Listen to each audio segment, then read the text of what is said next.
In the Perspectrum podcast, we discuss controversial topics. Outside of this context, Michael and I are both working professionals. While doing the show, we are not acting as agents or representatives of our respective institutions, and none of the views that we express reflect the outlooks of our employers. So don't come to my office and throw toilet paper at me. And I don't have an office, but don't come to my cube. Welcome to the Perspectrum. I'm Nathan Seelove. And I'm Michael Bloom. And today we have a super exciting episode to give to you all. At least, I mean...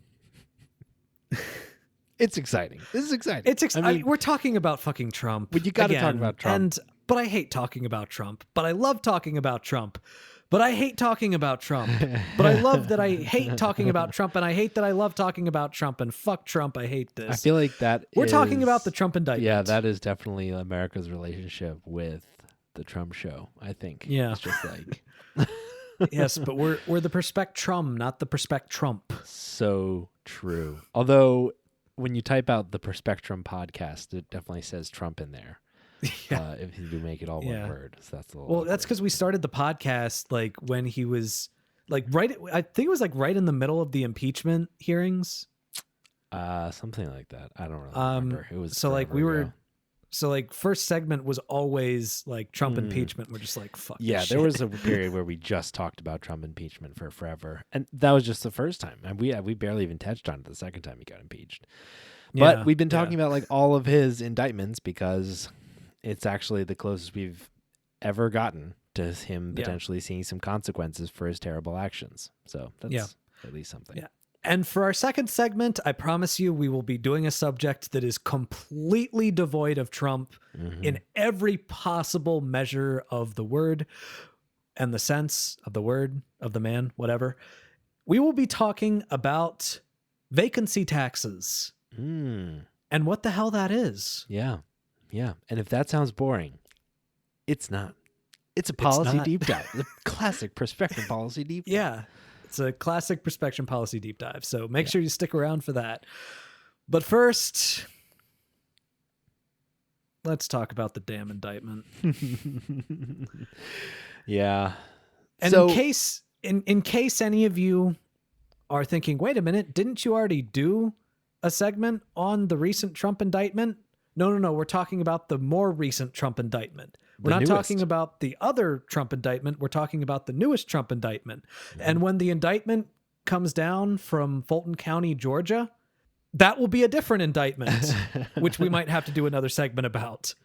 But this one is, in my opinion, this one so far is like the most important Trump indictment that we've seen so far.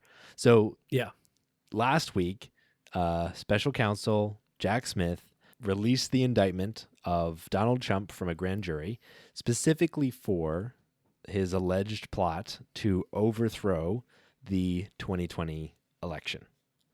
Who, by the way, he is a holdover from the Trump administration, and he has been responsible for prosecuting several high-profile Democrats in the past.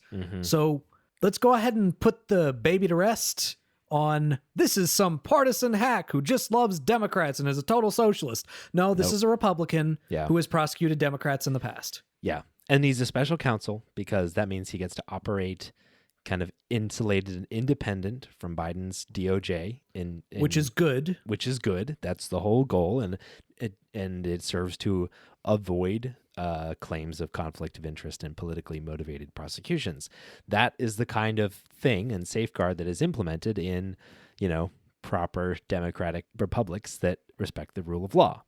So the reason I think that this is the most important indictment we've seen of Trump so far, and that it's actually the biggest deal, is that I think this indictment is potentially the most serious and the most politically important. So this directly is about his attempts to subvert the very bedrock democratic ideals and laws that safeguard our democratic republic, which is basically our right to vote and that those votes actually decide our elections.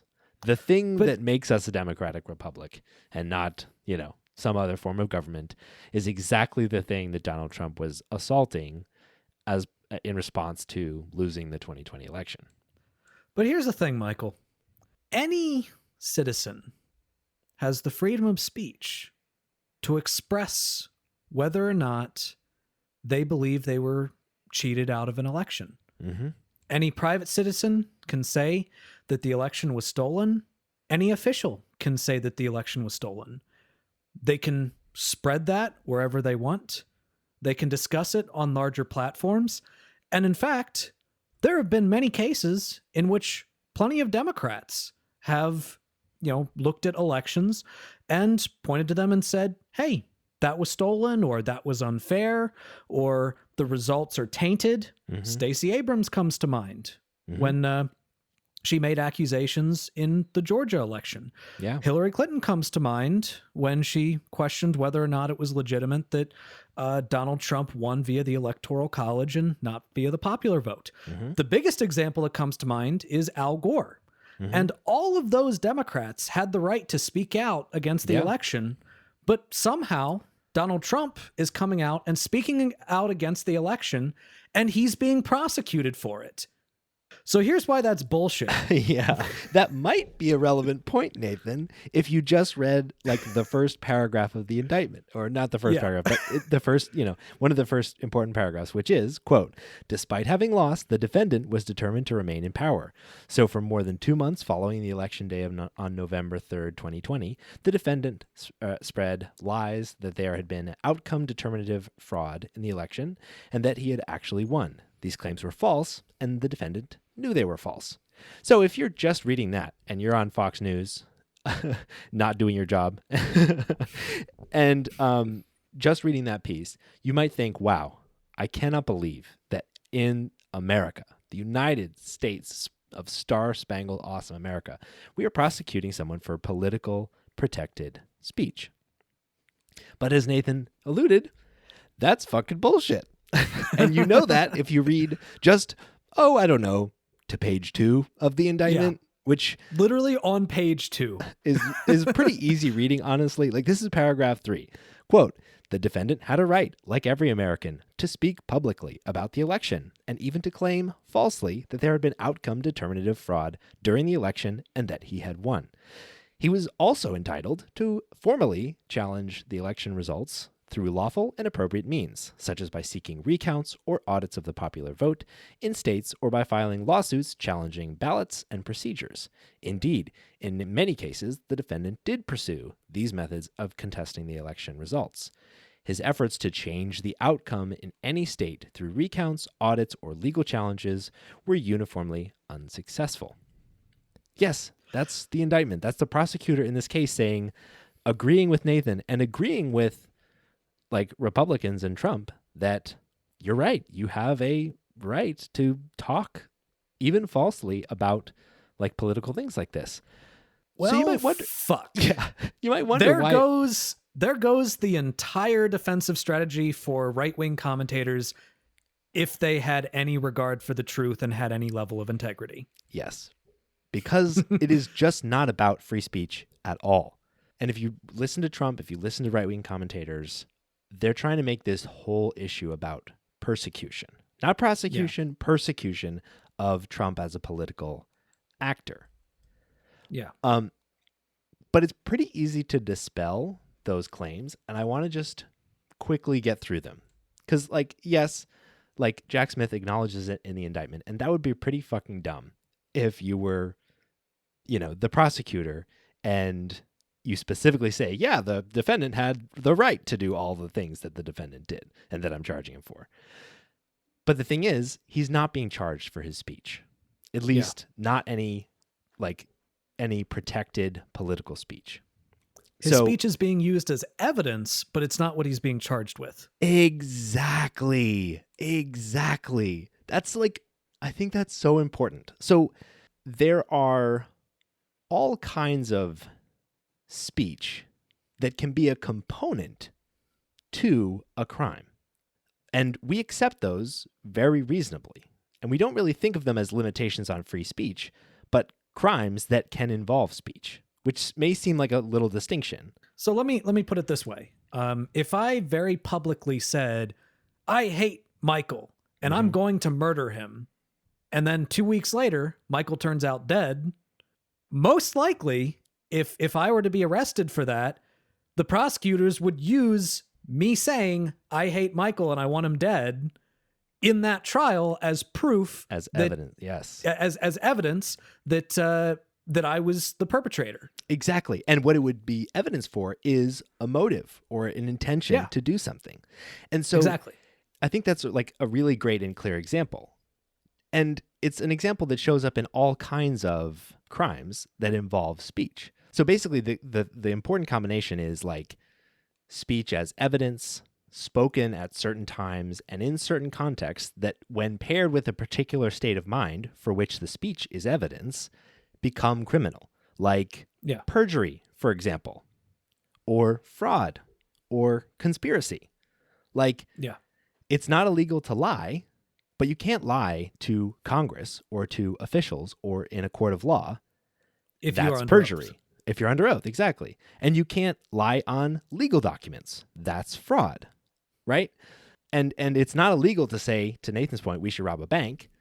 But if you get together with your buddies and agree to rob a bank and start plotting, that's a conspiracy to rob a bank. In which case, the speech is a component. It can be a component of the crime. And it's not criminalizing the speech. It's the speech as evidence for the crime taking place, and often as evidence for intention to take an action, right? Intention to do a crime. Or, so like the idea that like Trump is being prosecuted or persecuted for his political speech is insane as soon as you start reading any of the things that he's actually being prosecuted for. Like an undergraduate reading, and I define an undergraduate reading as reading like maybe the first page or the second page and then skimming a few words here and there of the rest of the document. An undergraduate reading of this document shows you that that's wrong. Like shows you that it has nothing to do with that. And again, the reason why we're harping on this so much is because this is the entire defensive strategy of Trump in the court of public opinion and right-wing commentators on Fox News, on One American News Network, on the Daily Wire that they're using to actively try to defend Trump. Yeah. And it is one of those things that is so easily disprovable that you have to question the motives of the people that are spreading it. Obviously, you can question the motives of Trump, but you also have to acknowledge the fact that if people are leaving out that vital piece of information when they talk about this case, even if they are, when they are speaking in favor of Trump, those are people that you can't trust because they are actively trying to lie to you. And I want to be clear about this. The reason why Trump is doing this, the reason why Trump is using this line of attack is because he knows that there is a large group of people in the United States that are going to just accept it at face value without a simple Google search. Yeah. Because what he's trying to do is not tell you the truth, not try to argue against the actual indictment, argue against the actual charges piece by piece, break them down and say, here's why I'm innocent.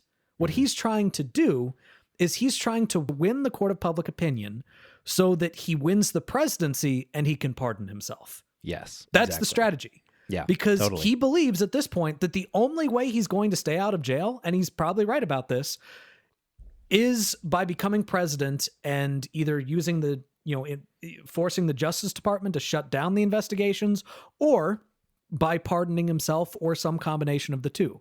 And the reason why right-wing commentators are going along with it is either because they also unapologetically want Trump to win because, of they're sycophantic towards him, or because his base has such a lock on like all of right-wing politics that if they speak out against Trump, they're afraid that they're going to lose their career or lose their audience. Yeah. That's why they're doing it, and that's why Trump's doing it. Yeah. And it's one of the reasons why it's so important for us to talk about this. As much as we loathe to like dive into yet another Trump crime, and as much as we've already talked about, we talked about the January 6th committee and investigation in Congress. Like, we've talked about these issues a lot, but it's critically important that we shut down some of these disingenuous arguments, and that you, listener, when people tell you these arguments, shut them down as well, because it's really important that he not become president again, and he will, and his base will stick with him almost certainly, and it's going to be all on the people in the middle to decide the election. And if he can credibly make an argument to those people that this is corruption, or that this is not fair, or that, you know, he is not a criminal, and therefore they get him elected, then, like, things are going to get way worse. Not only will he pardon himself, like, there's almost no way that, like, the right-wing political organization doesn't further corrupt our democracy and potentially really destroy, like, fundamental bedrock principles of franchisement. Yeah. Okay, so we With should all probably that talk being about said, the counts. I was about to say, with all of that being said, let's go ahead and actually lay out what is being alleged here and what he's being accused of. Yep. One thing to call out about these is that multiple of these charges have already been brought successfully against actors and organizers of the January 6th insurrection and people in, like, the network around, like, organizers and people like contributing to that. So it's not like this is, like, crazy out of left field and that there's no way these charges could stick. We've already seen them apply to people depending on their different roles in the insurrection. So, count 1, conspiracy to defraud the United States. This applies to Trump's repeated and widespread efforts to spread false claims about the 2020 election, knowing that they weren't true, and allegedly attempting to illegally, like, discount or delegitimize votes in an effort to overturn that election. So this covers things like the fraudulent electors scheme, which is where they organized slates of alternate electors who were planning to, like, claim that they were legitimate electors, perjure themselves in the process, and submit those, like, ballots to Congress fraudulently. And so to conspire to organize these people and take steps to encourage them and facilitate their crime, which would be defrauding the United States of the legal documents attesting to their status as electors and the slate of electors elected according to their state laws, is a pretty fucking clear crime. And part of the evidence of this conspiracy is all of the organization that went into organizing all those people, all of the, facilitation of, big lie claims that serve to convince people and even trick people and lie to potential false electors about the status of, the legal cases involved in getting them to submit false slates of electors. Yeah.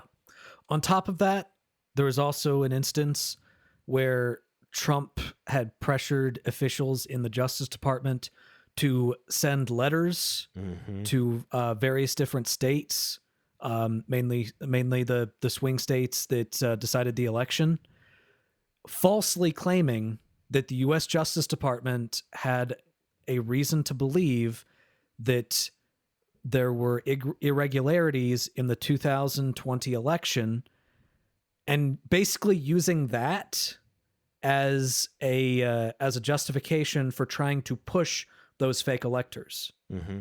Exactly. Yeah. And again, that is making a false claim in your official capacity as the chief executive that one of your agencies has found evidence of irregularities and using that authority to push for states to help you overthrow the election. Yeah. That is a crime. Yeah. Yeah. You can't try to trick states or convince states to take illegal action. You're not allowed to do that. That's attempting to defraud or to obstruct official proceeding or defraud the United States. It defrauded in the case of like actually lying to those states. Yeah. On top of that, also included in the indictment is Trump's attempts to pressure Mike Pence into not certifying the election on January 6th. And on top of that, this is something that I think is actually new information, because I don't think this had ever previously come out.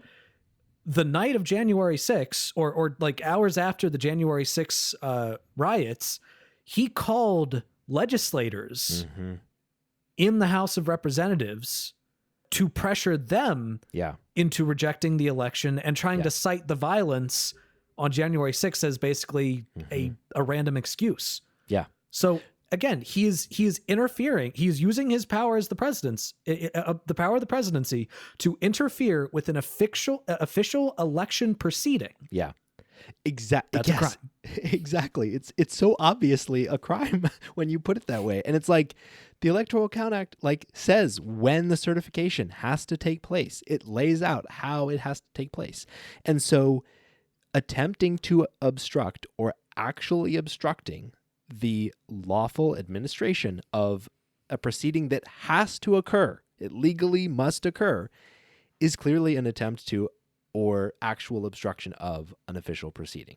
And when you organize all your cronies to try to do the same thing, that's conspiracy to obstruct an official proceeding.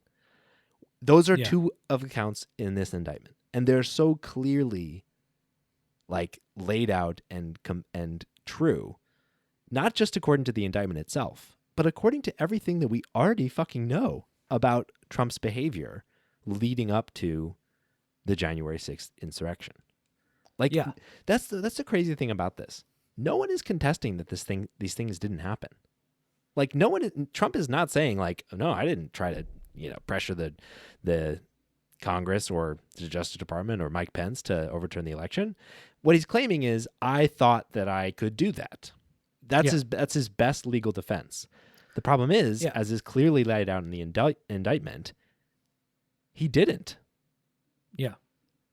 And on top of that, he knew he didn't. Yes, exactly. That's the other kicker, because like he is still going out there claiming that the election was stolen. Yeah. Which, by the way, is just further evidence that the prosecution can use in terms of the entire conspiracy. But like one of the points that they make it a point to say is that Donald Trump knew that it wasn't stolen. Yeah. And the evidence that they lay out is that there were various people with direct knowledge of the claims whose jobs it was to actually investigate the claims, to look at the claims, and to advise the president, who all said, hey, bro, this is bullshit. So it lays out the vice president, senior leaders of the Justice Department, the director of national intelligence, the Department of Homeland Security's Cybersecurity and Infrastructure Security Agency, senior White House attorneys, senior staffers on the defendant's reelection campaign, state legislators and officials, state and federal courts, the ones that he took his cases to, in almost every single case, rejected it. So you had all of these people who were either a part of the investigation or a part of determining whether or not the fraud actually happened, who all were telling him this did not happen. There was no widespread voter fraud. The election was not fraudulent. And yet he still, knowing that was false, tried to overturn the election. Yeah, exactly. So some people who are dedicated to Trump might try to make the argument, yeah, they all told him this, but, maybe he didn't believe them. Or maybe there were also some people whispering in his ear that this actually was legal. So there were some people floating legal theories trying to make the claim that some of this was legal.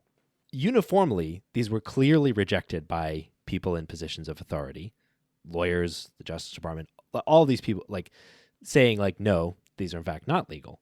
But maybe, these people might claim that Trump is not really smart enough to be able to parse through those things and was going to rely on the very stretched legal theories of the people most dedicated to trying to keep him in office. Now, best case scenario, that's an argument that Trump's pretty much a dumbass. So I don't know why that supports him being president, but maybe it supports him not being a criminal. Yeah. Except for the fact that there are pieces of evidence in the indictment that indicate Trump's like specific kind of state of mind relative to his knowledge about this. There were some cases where he actually referred to the fact that that Biden had won. On like January 3rd, he was given a briefing by I think it was the Department of Defense about a foreign policy issue, and he was like, that's Biden's problem. I'm out. That's not a direct quote, but like it clearly indicates that he is aware that he is no longer going to be president. In addition, on January 1st, he's attempting to again yell at Pence into going along with not certifying the election, something that Pence has repeatedly refused to do and said that he clearly does not have the right to do. Again, reminding the president that that is not something that he has the power legally to do. And Trump says to Pence, quote, "You're too honest."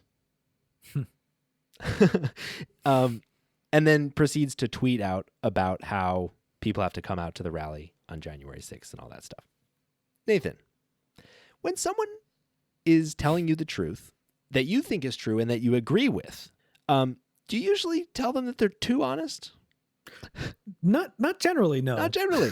Generally, you'd only tell someone if they were too honest if their honesty was getting in your way, the way of your dishonesty, for example. Yeah, exactly. That's so.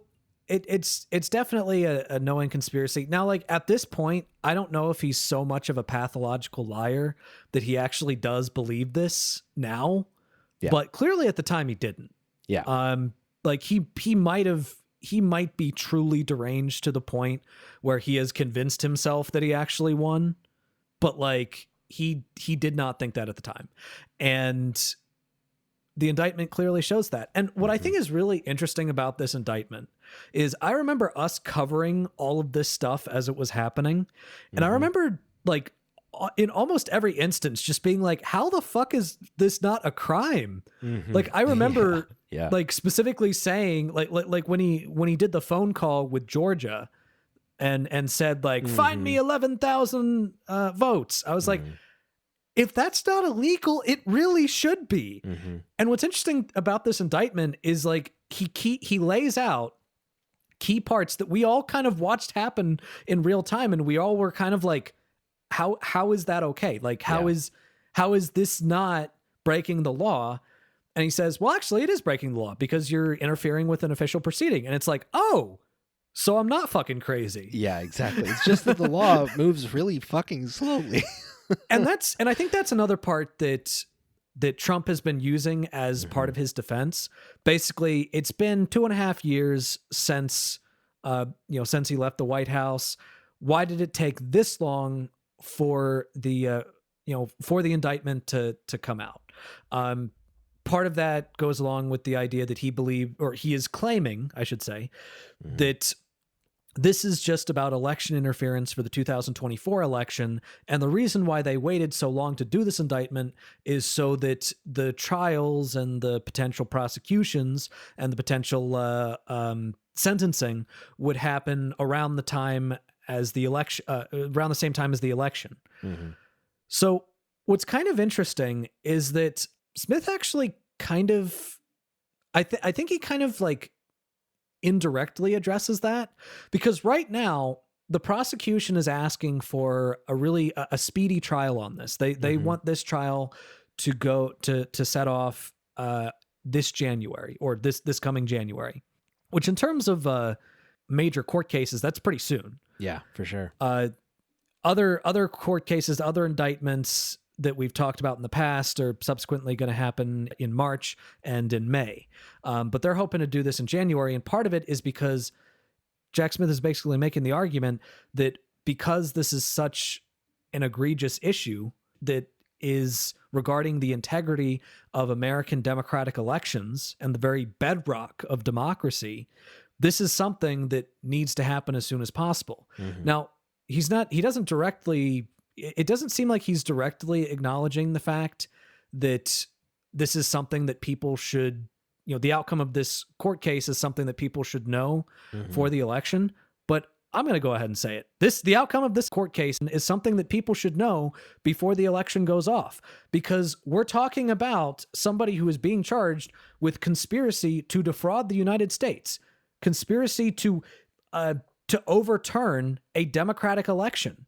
Yeah. Seems like somebody who is running in a democratic election, we should know where they stand on that. We should know whether where any the evidence rejections are legitimate. Yeah. Exactly.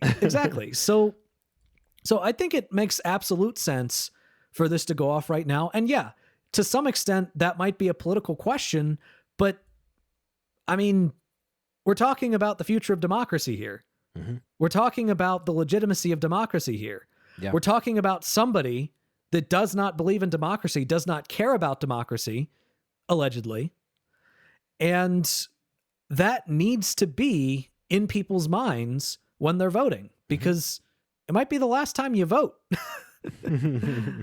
Oh, yeah. So, okay, a couple other things we definitely have to touch on just pretty fast. So we've already touched on 3 of the 4 counts, right? Conspiracy to defraud the United States, conspiracy to obstruct an official proceeding, and the obstruction of or attempt to obstruct an official proceeding. And the last one, which we haven't touched on, is conspiracy against rights, which refers to Trump and his co-conspirators' alleged attempts to oppress, threaten, and intimidate people, and deprive them of their right to vote and or to have those votes counted. So this is essentially like voting protection law from the Reconstruction era, essentially, that is designed to make sure that people are not disenfranchised either by overt threats or intimidation or by their votes being counted differently from other people's votes. And that's exactly the outcome that would have occurred and was attempted, right? The conspiracy is the organization of people to attempt something illegal, right? Conspiracy against rights. We're seeing the connections here. So the conspiracy to basically disenfranchise people who voted for Biden in states where Biden won and change the outcome of their votes to be something else. So basically deprive them of their right to have their vote counted equally. Yeah. Basically, if the fake elector scheme had actually come to fruition, then that means that, like, say in Wisconsin, that means that the voters in Wisconsin are disenfranchised. That means that effectively the decision they made is just thrown out. Yeah. That's exactly. not okay. Yeah, exactly. So another thing that kind of came out as a part of this was a serious attempt by the Trump group of conspirators to put in place Jeffrey Clark as the U.S. Attorney General and the head of the DOJ because Jeffrey Clark was friendly to the efforts to overturn the election. And this was Jeffrey Clark is like an environmental lawyer. He had no business and no qualifications to be the U.S. Attorney General, but his friendliness to Trump's efforts are what qualified him. And this included signaling by Clark that they were potentially prepared to use the U.S. military to put down protests against the subversion of the election. So basically, quoting from the indictment, the deputy White House counsel reiterated to co-conspirator 4 that there had not been outcome determinative fraud in the election, and that if the defendant remained in office nonetheless, there would be, quote, riots in every major city in the U.S. And Clark, who's assumed to be co-conspirator 4, responded, well, Deputy White House counsel, that's why there's an Insurrection Act. And the Insurrection Act authorized the president to deploy the U.S. military and National Guard forces within the United States in response to civil disorder or rebellion. So this was them saying, we have a plan to use the U.S. military to make sure that when we subvert this election, no one can protest it. Yeah. Let that sink in. Yeah. He is actively saying, he is in no uncertain terms, we are going to steal this election, and if people don't like it, we are going to send the fucking military after them. Yeah. These are fascists. All right? That is not an overstatement. That is not like that's not an exaggeration.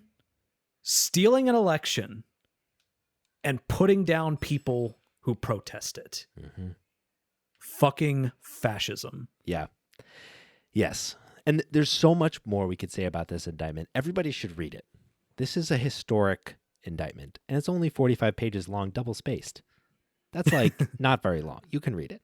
Like everybody should read this indictment. But one of the things I want to emphasize as we like close out is that, again, people are not, and Trump is not really contesting that the things in this indictment that are alleged here didn't happen.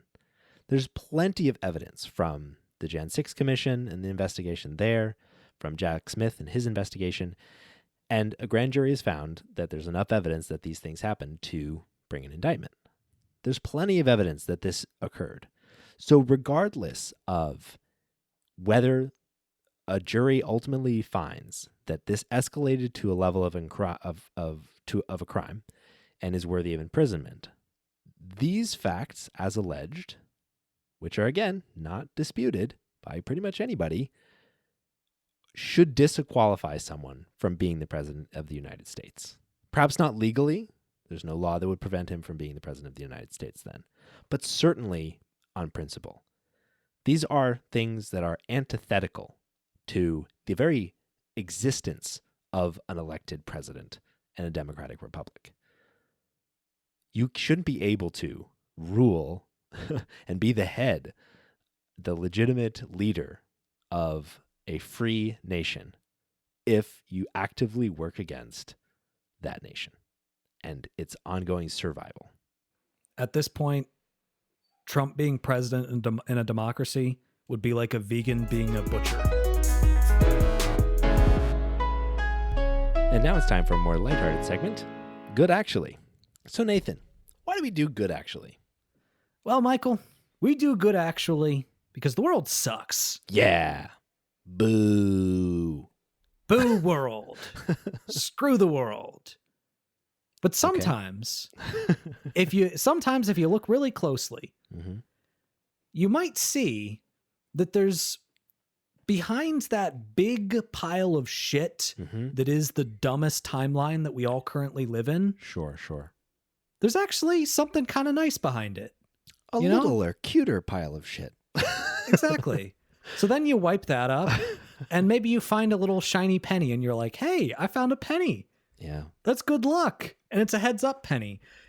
And then you look around and you realize, hey, there's actually like pennies all over the place. There's pennies all over the ground. What is all you have to do is clean up all the shit. Sift through the shit and just pick up those pennies. And you realize that good actually is all around us. Worst prospecting ever. You know what you get after a day of sifting through poop? Pennies. It's legal tender. You sound like a capitalist overlord. All right, that's Nathan. That's me. So, Nathan, you capitalist pig, what is our Good Actually today? Our Good Actually, it concerns a subject that we've talked about on this pod before. So, a panel in the Fifth Circuit Court ruled in a 2-1 decision that Mississippi's state constitution, which bans current and former felons from voting, violates the 8th Amendment of the Constitution, which is in regard to cruel and unusual punishment. Now, it is possible that this will be taken to a larger panel, but if this decision holds, 30,000 people in the state of Mississippi who have already served their sentences for felonies will get their right to vote. Awesome. And that is just wonderful. One of the things that's kind of crazy that I don't think is talked about nearly enough is that the clause that takes away people's right to vote goes back to 1890. What was going on in 1890? Jim Crow. Interesting. So basically, the provision was adopted into the Constitution around the time of the expansion of black suffrage, which, by the way, is something that the ruling specifically notes. It says, quote, it was the state, quote, adopted it in reaction to the expansion of black suffrage and other political rights during Reconstruction. Basically, the idea was if we can't keep them as slaves, we're going to criminalize the shit out of everything they do and then use that criminalization in order to basically prevent them from being able to vote. Yeah. Like over policing, like we talk about over policing a lot today. It was even worse back then. Oh yeah, absolutely. In fact, a lot of the original law enforcement law enforcement agencies, local law enforcement agencies that were created in the United States were originally slave patrol. Basically, they're overturning a Jim Crow era disenfranchisement, and if this does hold, then 30,000 people will have the right to vote again. That is awesome. That is great. And news. that is great news. That's really powerful. We'll see if they appoint a larger panel to look at it. But in the meantime, let's celebrate. Absolutely. Absolutely. Good actually is all around us. So for our next segment, we are talking about vacancy taxes. And before you shut off the episode or leave the video, if you own a home or rent a home or live anywhere, whether that's living in a home or rental unit, or if you don't have a house, this matters to you. This is important to you because you may not have heard, but I bet your wallet has, that we are facing a housing affordability crisis across the US. What? A what? Yes. Surprise, surprise. So on average, rent prices have increased by 8.85% per year since the 1980s, well outpacing wage growth. At this point, just 78% of renters pay in full and on time, which makes sense given that in 2020, 46% of American renters paid more than 30% of their income towards housing, with 23% of renters spending at least 50% of their income on housing.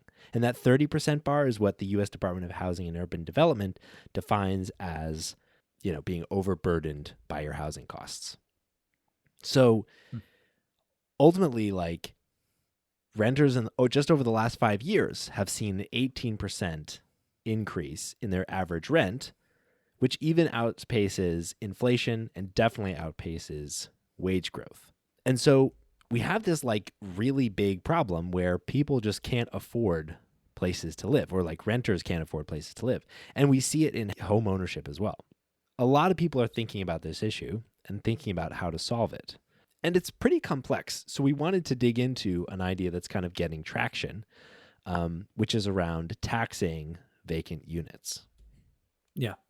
What's kind of funny is when you first told me about this, Michael, my dyslexic brain kind of kicked in and I thought you said vagrancy tax. And I thought, what the fuck? They're taxing you for being homeless? I've got this great idea, man. It's awesome. It's called Stop and Frisk. And what you do is No, that's not what I'm talking about. It's vacancy, not vagrancy. Yeah, I know. So the idea behind this is that part of the problem, and like Michael said, it is a complex problem, which means that there is no one-size-fits-all solution. There are lots of different solutions because there are lots of different problems that are contributing to the issue. I mean, general inflation contributes to the issue. Hell, weather contributes to the issue depending on where you might live. Yeah, totally. One thing that contributes to the issue is the fact that you have units that are owned by landlords that are sitting vacant. And you might think, well, why would any landlord want to have a vacant apartment that's just sitting there, not incurring income or not generating income?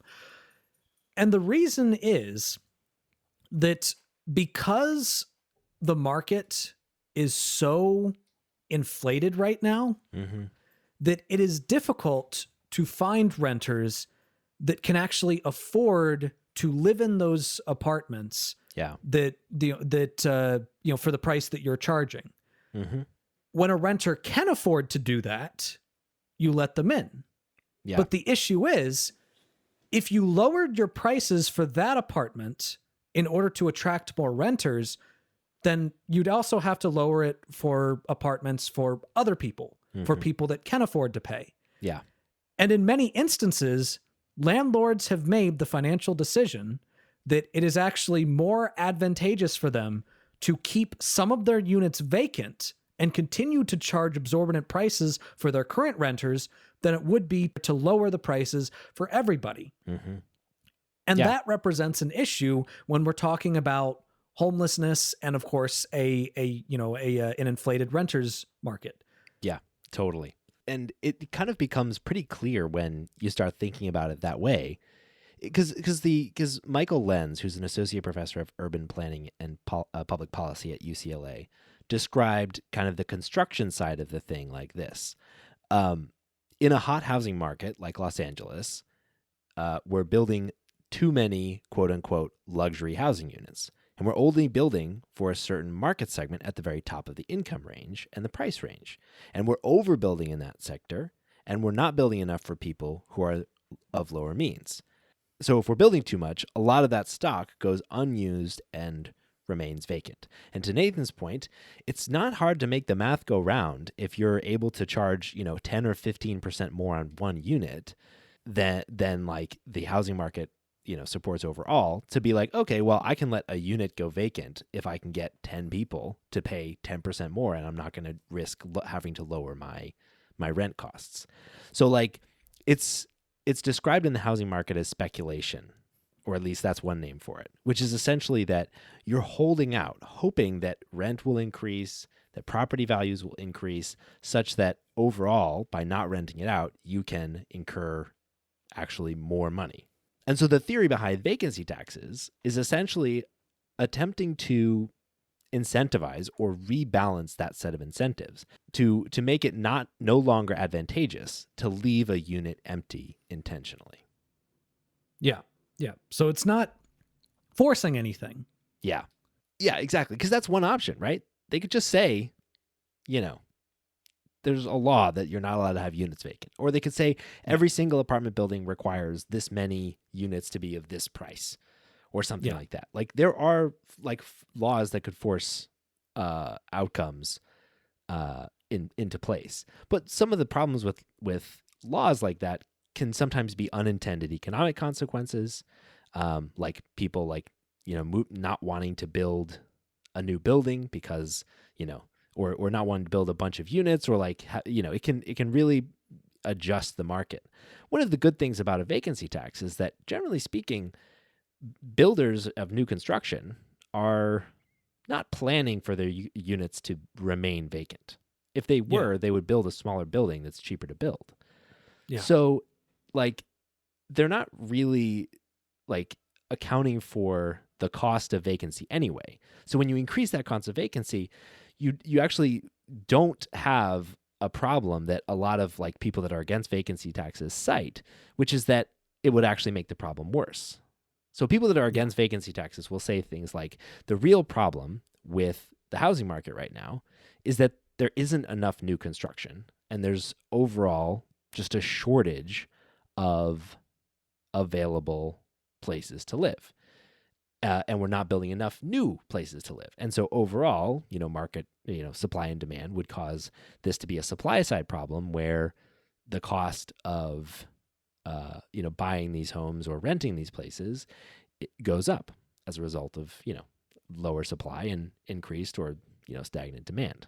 And so they say that if you charge vacancy taxes, you're just going to increase the cost associated with building something. And as a result, you're going to reduce how much building actually occurs, and therefore you're going to make the problem worse. But as I just laid out, people aren't planning for their buildings to remain vacant. And so it's a post hoc calculation. It's not something they account for when they construct, but it's something that they can account for when they fill the building. Yeah.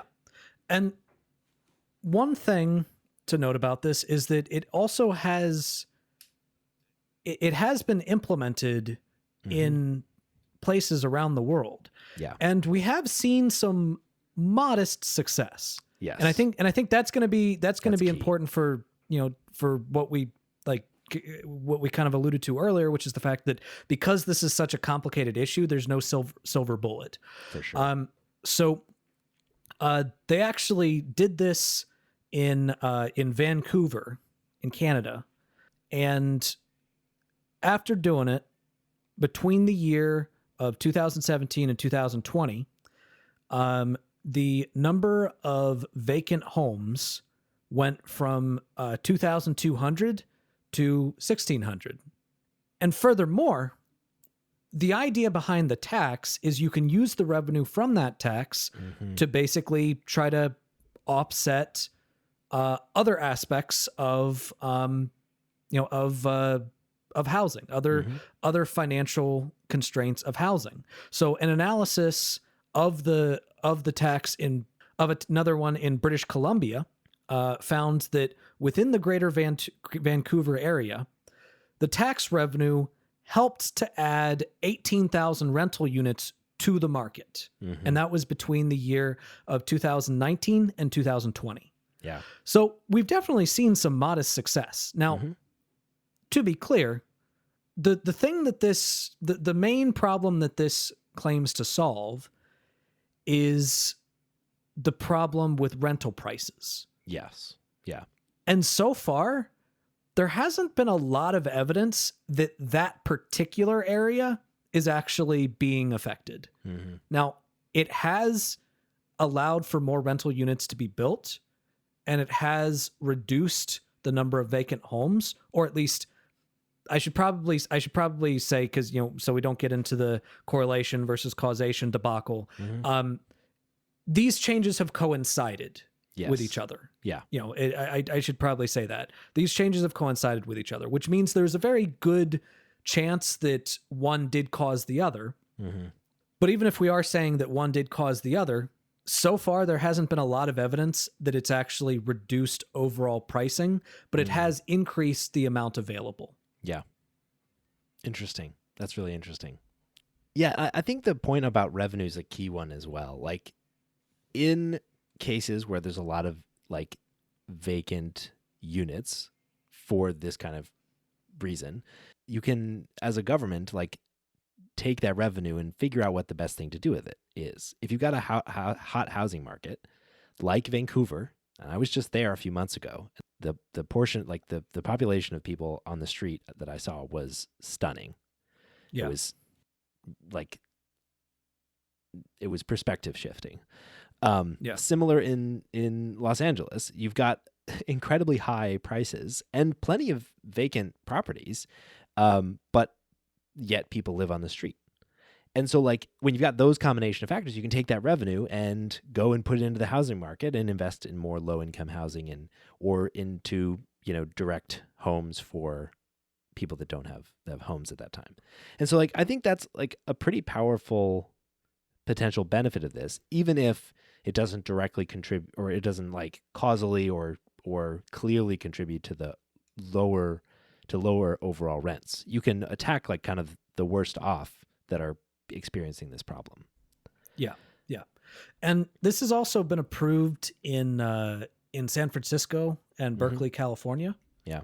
And so far I would say so far it looks like it's too early to really be able to judge how much of an impact that's had on the market so far. Yeah. But one thing that I think should be noted is something that, Michael made a reference to, which is the fact that a lot of the units that are being built, a lot of the new units that are being built are not lower income units, not lower income housing.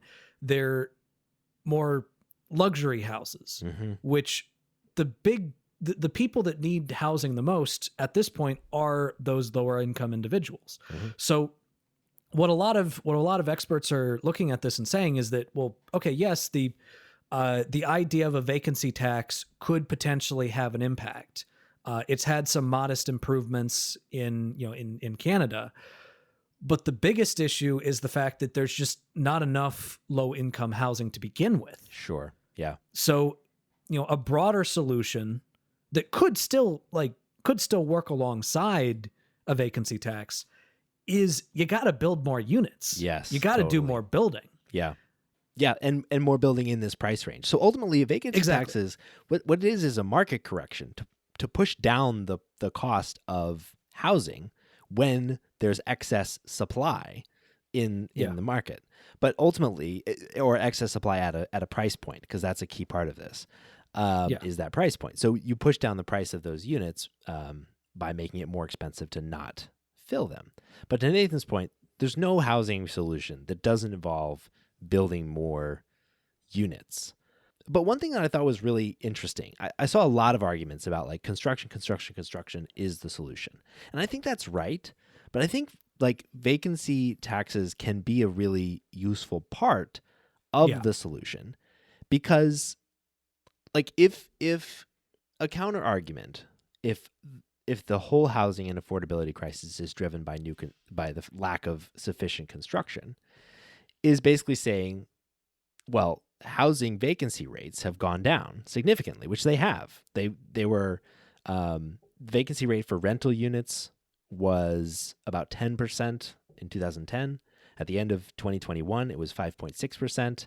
And in Q2 2023, so our last recorded data, it's at 6.3%, which is like not that high. That's actually like a pretty normal amount of vacant rental units. At the same time, though, that comes out to about 15 million vacant units as of last quarter, 2023.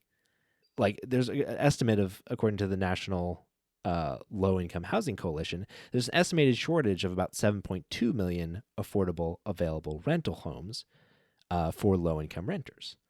So we have enough housing to provide to those people. And in Detroit, which has is a city with one of the largest ratios of vacant homes to unhoused people, there's 116 empty homes per unhoused person. Yeah. So like I agree that like new construction has to be part of the solution, but like there really is something going on here where we have vacant units that can be filled. And one of the good things about a vacancy tax is like typically the way they're constructed is if they are vacant for a certain amount of time. So like proposed ordinances in places in California are like 182 days. Basically, if they're vacant for a significant amount of time such that it indicates that people might intentionally be leaving them vacant, that's when the tax kicks in. And if there's no vacancies, then a vacancy tax is not the solution, but then they don't pay the vacancy tax. So it's actually like a really nice market correction that has no really deleterious impact if there's not a vacancy problem. But when there is significant vacancies, significant long-term vacancies, it kicks in and helps incentivize lower costs and getting people into homes.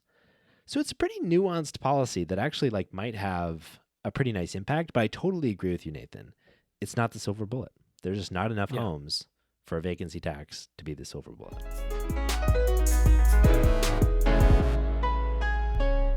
So now it's time for a more lighthearted segment, a miscellaneous what the fuck. So Nathan, what the fuck's a miscellaneous what the fuck? Well, I'll tell you what the fuck a miscellaneous what the fuck is. So every now and then, a story comes our way that is just hilarious.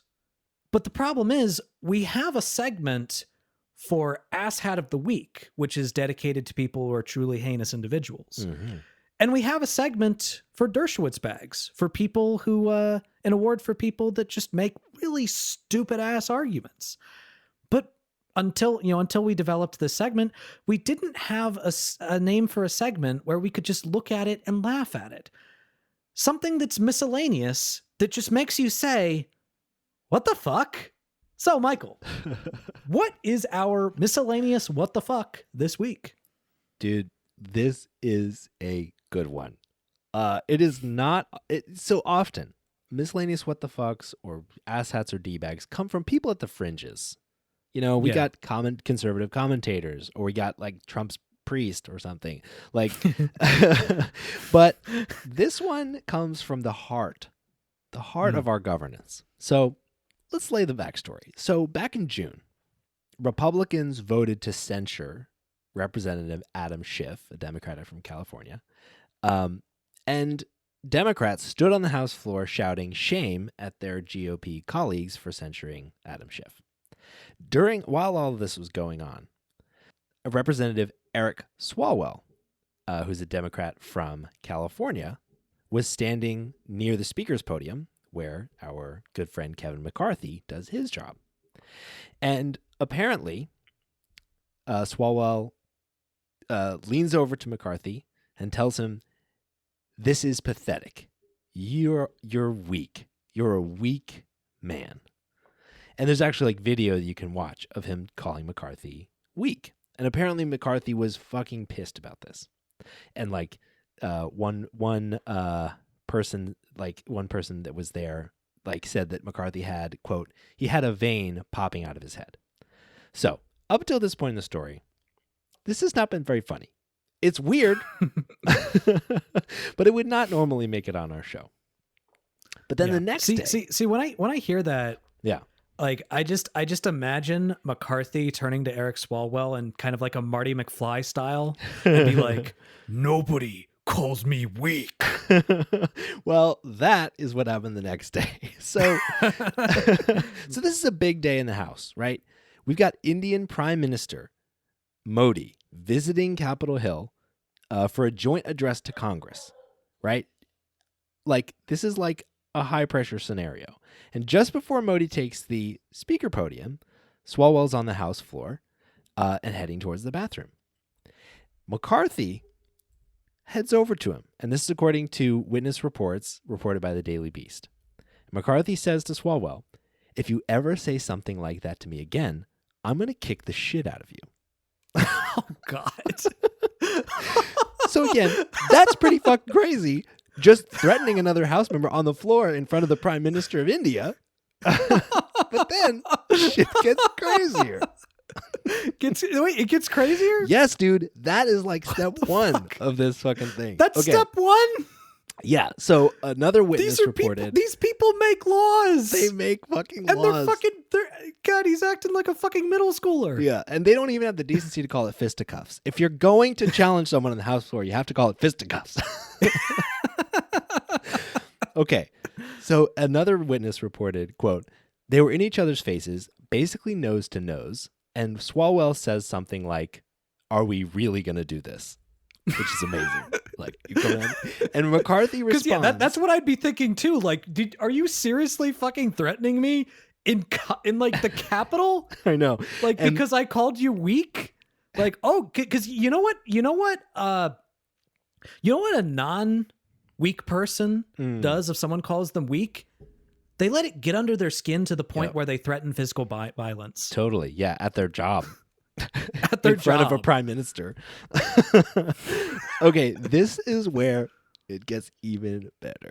So McCarthy responds, "Call me a pussy again and I'll kick your ass." And Swalwell looks him in the eyes and just goes, "You are a pussy."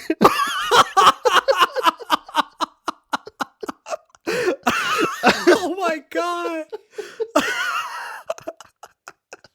It's literally written like that in the article. "You period are period a period pussy." Oh God. Did he kick his ass? No. The situation resolved itself without devolving to fisticuffs on the House chamber floor. Oh, it's amazing. You kind of you proved his point, bro. Like, yeah. You're all talk. Like, that's the thing. Kevin McCarthy is all talk. All right. He can't keep his prefer if they fought. I mean, I do not advocate for violence, but, and I'm just going to leave it at that. Fair enough. Well, ultimately, though, we don't even have to advocate for violence. All we have to do is say, Kevin McCarthy, like, you tell us what you want to do here. If you're going to threaten someone, I don't know. Anyway, I just thought Yeah. it was so fucking funny. That stunned me. I cannot believe like we That had people happened in calling each other Congress. pussies on the House floor, threatening to fight. Oh, so amazing. So amazing. God. And I mean, it's again, you clearly struck a nerve with Kevin McCarthy because he truly is a pathetic man. Like Yeah. he is. I like. I remember when we used to make fun of Paul Ryan. But honestly, he showed more strength than Kevin McCarthy ever has. Like Kevin McCarthy has been completely sycophantic towards Trump. Every single time he pretends like he's going to take a stance on something, he immediately backtracks because he's afraid of what the extremists in his party are going to do. Like I don't know why, but I keep getting tweets from him or X's or whatever the fuck they're called now, of him saying like, oh, look at this thing that Hunter Biden did, or look at this thing that the corrupt Biden family did. And I'm like, look, you know what? If I agree that the Biden family is corrupt, like we've talked about that on the pod before. Most politicians are corrupt, but like you criticize them for,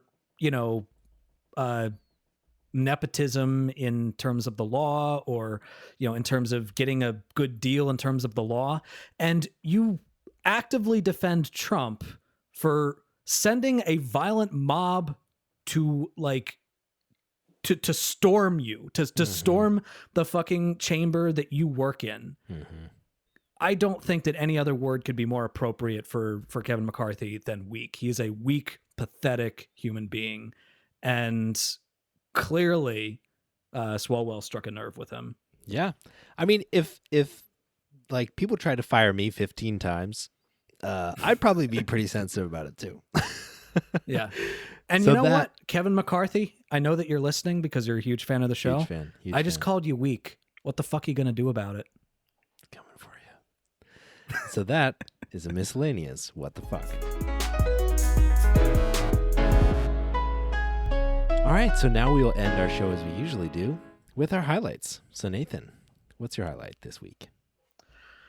My highlight this week is that I mean I kind of alluded to it last week, but I had a river vacation with my family, with my parents and my brother and his girlfriend and my wife, and it was just so nice. It was so nice to kind of have one last hurrah this summer, before the mad rush to get everything ready to start classes again. And I'm looking forward to starting classes again, but it was nice to just relax for a week and spend some time with the family. That's awesome, dude. That's great to hear. Yeah. What about you, Mike's? What's your highlight? I think my highlight this week is, well, actually, work today was pretty good. We've got this like little like internal like award that we have on our team quarterly.